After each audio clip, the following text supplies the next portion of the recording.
Perdana Menteri beri jaminan 85% rakyat tidak akan terjejas dengan penyasaran subsidi RON 95. Datuk Seri Anwar yakin Sabah mampu dibangunkan dengan baik secara bersama. Nurul Izzah percaya Belanjawan 2025 tetap dahulukan rakyat. Isu kebajikan jadi keutamaan. Tengku Hassanal gesa keadilan ditegakkan terhadap individu yang didakwa diserang kerabat Pahang. Muda persoal RUU tahanan rumah bertujuan untuk beri manfaat kepada pihak tertentu. Dan Syed Saddiq bimbang kemungkinan wujud perpecahan kelas ekoran Belanjawan 2025.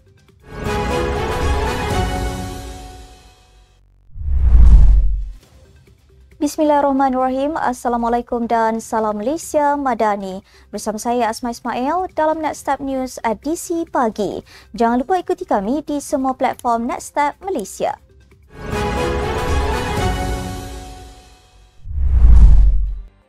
Perdana Menteri memberi jaminan 85% rakyat yang terdiri daripada golongan B40, M40 dan penjawat awam tidak akan terjejas dengan penyasaran subsidi petrol RON 95 yang diumumkan pada pembentangan Belanjawan 2025 pada Jumaat lalu. Datuk Seri Anwar Ibrahim berkata, langkah penyasaran subsidi petrol itu sebagai usaha supaya bahan api itu hanya digunakan rakyat dan bukan golongan mahakaya serta warga asing di negara ini. Beliau berkata demikian ketika berucap pada program Madani Rakyat 2024 di Likas. Katanya lagi, setiap tahun golongan kaya dan juga warga asing telah menggunakan sebanyak 40% subsidi yang melibatkan kos sebanyak 8 bilion. Sehubungan itu, beliau meminta sokongan daripada semua pihak berhubung usaha untuk tidak membebankan rakyat. Sebaliknya, mengutip harga yang berpatutan daripada golongan kaya supaya jumlah itu dapat dikembalikan kepada rakyat. Sementara itu, Datuk Seri Anwar berkata, Sabah mampu dibangunkan dengan baik secara bersama apabila tiada ketirisan berlaku terutamanya dalam pelbagai bentuk bantuan dan projek pembangunan yang disalurkan. Menurutnya, usaha memajukan Sabah itu tidak mudah tetapi beliau percaya dengan kerjasama semua pihak terutama menerusi perpaduan kukuh rakyat Sabah yang berbilang latar belakang akan membawa negeri itu ke tahap yang lebih tinggi pada masa akan datang. Katanya dalam Belanjawan 2025, peruntukan untuk Sabah adalah tertinggi berbanding negeri lain bagi memastikan rakyat diberikan bantuan sepatutnya dan infrastruktur awam seperti lebuh raya Pan Borneo dapat disiapkan dengan secepat mungkin. Perdana Menteri berkata dalam usaha memajukan Sabah, beliau telah menyarankan kepada Hajiji supaya kerajaan negeri melaksanakan program Kampung Angkat Madani seperti mana yang dilakukan oleh menteri-menteri di peringkat persekutuan. Dalam Belanjawan 2025 yang dibentangkan Datuk Seri Anwar yang juga Menteri Keuangan di Dewan Rakyat pada Jumaat, peruntukan pembangunan Sabah dan Sarawak terus diberikan keutamaan apabila menjadi antara yang tertinggi bagi negeri-negeri iaitu masing-masing 6.7 bilion dan 5.9 bilion. Pengerusi Majlis Pimpinan Negeri MPN Keadilan Pulau Pinang, Nurul Izzah Anwar berkata, Belanjawan 2025 yang dibentangkan Perdana Menteri tetap mendahului keperluan rakyat meskipun berdepan situasi ekonomi global yang mencabar. Hal itu kerana isu kebajikan sentiasa menjadi keutamaan dan kerajaan berusaha meningkatkan penyaluran peruntukan demi memastikan agenda pembangunan rakyat dapat dipenuhi. Beliau berkata demikian kepada pemberita bagi mengulas dakwaan Belanjawan 2025 tidak memberi penekanan seimbang antara sektor pendidikan dengan pembangunan.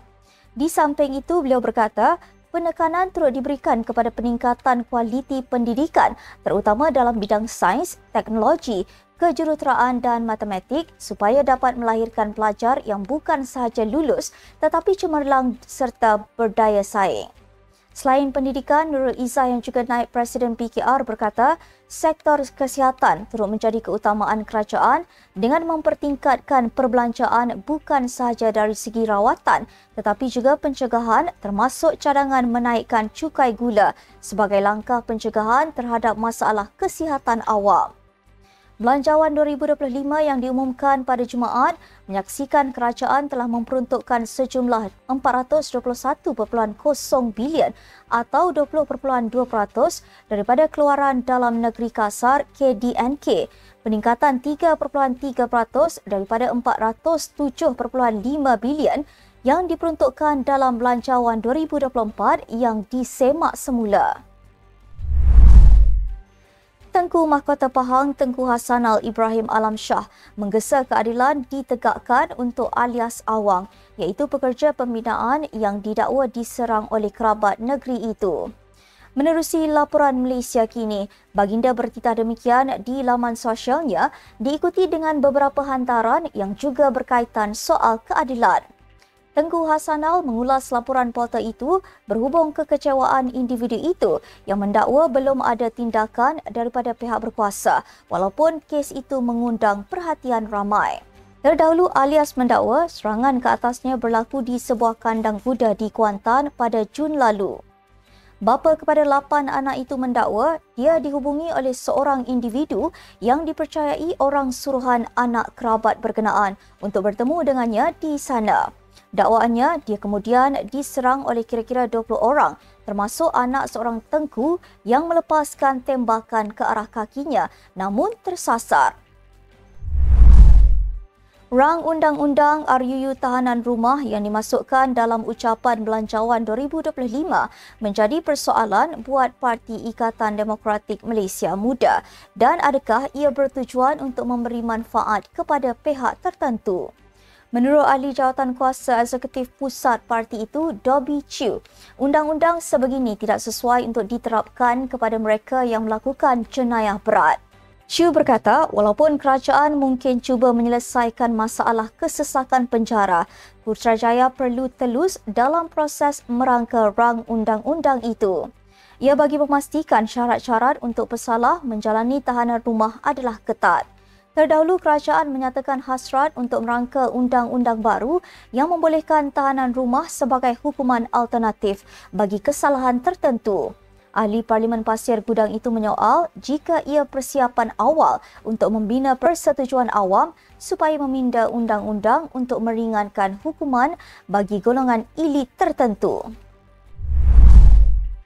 Syed Saddiq Syed Abdul Rahman meluahkan rasa bimbang kemungkinan wujud perpecahan kelas ekoran belanjawan 2025 yang dibentang Perdana Menteri. Katanya kepada Malaysia Kini, beliau memuji langkah kerajaan itu namun bimbang terhadap kesan golongan pertengahan, khususnya mereka yang berpendapatan sekitar 7,000 sebulan.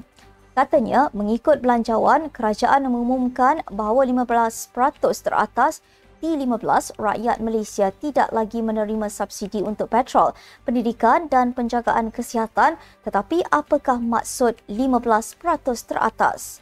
Dengan purata isi rumah 3.8 orang, Syed Saddiq menegaskan, keluarga dengan 2 anggotanya bekerja dengan berpendapatan gabungan RM12,000 sebulan akan dinafikan subsidi tersebut. Justru, beliau menggesa kerajaan menyediakan garis panduan yang lebih jelas mengenai perkara itu sambil menekankan bahawa pendekatan semasa kerajaan berisiko menghukum kelas menengah secara tidak adil. Sekian untuk edisi pagi ini. Ikuti perkembangan semasa isu-isu panas politik Malaysia setiap hari hanya di Nextstep News. Jangan lupa untuk follow Facebook Nextstep Malaysia dan subscribe YouTube Nextstep TV. Nextstep Malaysia bersama melangkah dengan yakin. Saya Asma Ismail. Assalamualaikum dan salam sejahtera.